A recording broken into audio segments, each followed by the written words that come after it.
Hello बच्चों, आइए प्रश्न को देखते हैं। एक कारखाने की दो फर्मों ए और बी के कर्मचारियों को दिए मासिक वेतन के विश्लेषण का निम्नलिखित परिणाम दिया गया है। यहाँ पे देखो, ये फर्म ए के लिए बोला गया है, फर्म बी के लिए बोला गया है, और यहाँ पे कुछ जानकारी इनके बारे में दी गई है। वेतन पाने वाले कर्मचारियों की संख्या फर्म ए के लिए 586 है और फर्म बी के लिए 648 है। मासिक वेतनों का माध्य फर्म ए के लिए 5,253 रुपए है और सेम इसी तरह 5,253 रुपए फर्म बी के लिए है। वेतनों के बंटन का प्रसरण हमें फर्म ए के लिए 100 दे रखा है और फर्म बी के लिए दे रखा है 121 के बराबर। तो हमें बताना है कि ए और बी में कौन सी फर्म अपने कर्मचारियों को वेतन के रूप में अधिक राशि देती है। तो प्रश्न को हल करने से पहले इसकी मुख्य अवधारणा के बारे में चर्चा कर लेते हैं। मुख्य अवधारणा, यहाँ पे हम लोग जानते हैं क्या कि जो माध्य होता है, माध्य वो बराबर होता है आंकड़ों का योग, आंकड़ों का योग, और बटा में हो जाता है आंकड़ों की संख्या, आंकड़ों की संख्या।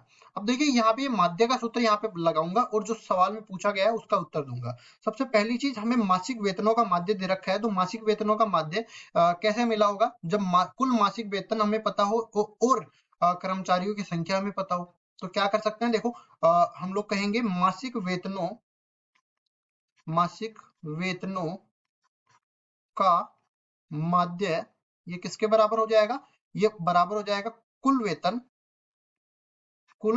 मतलब जितना यहाँ पे यही तो बोला गया है कि कर्मचारियों का वेतन किसमें अधिक है, तो वो कुल वेतन अपने को प्राप्त हो जाएगा ना हर एक फर्म के लिए। तो हम लोग बोल देंगे किसमें अधिक होगा, कुल वेतन बटा में कर्मचारियों की संख्या, कर्मचारियों की संख्या, इस तरह से बन जाएगा। अब देखो हमें क्या निकालना है, हमें निकालना है कुल वेतन हर एक के लिए। तो यहाँ पे इस तरह से बन जाएगा, कुल वेतन बराबर हो जाएगा मासिक वेतनों का माध्य, मासिक वेतनों का माध्य, और ये गुणा में चला जाएगा कर्मचारियों की संख्या, कर्मचारियों की संख्या। अब देखो फर्म ए और फर्म बी के लिए, दोनों के लिए मैं कुल वेतन निकाल लेता हूं। तो यहाँ पे सबसे पहले मैं बोलूंगा फर्म ए के लिए मैं निकाल रहा हूं कुल वेतन। तो यहाँ पे कुल वेतन बराबर किसके हो जाएगा, देखो पहली चीज मासिक वेतनों का माध्य कितना दे रखा है, फर्म ए के लिए ये दे रखा है 5,253। तो लिखेंगे 5,253, और इसमें देखो कर्मचारियों की संख्या कितनी है, 586 के बराबर। तो इसको लाएंगे यहाँ पे गुणा में 586 कर देंगे।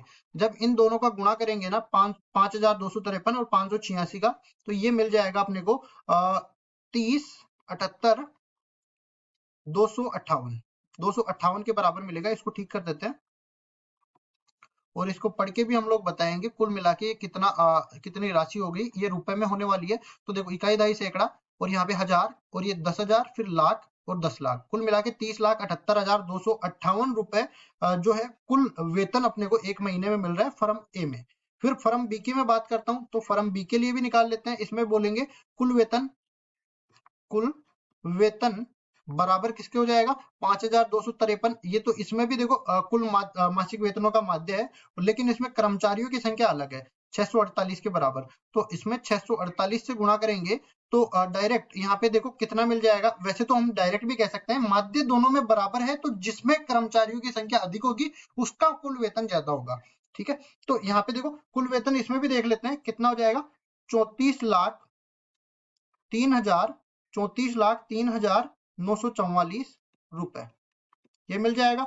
तो हम कह सकते हैं डायरेक्ट ही कि कुल वेतन किसमें अधिक हो जाएगा, देखो इसमें 30 लाख के आसपास आ रहा है, इसमें 34 लाख के आसपास आ रहा है, तो फर्म बी जो है इसमें कुल वेतन ज्यादा होगा।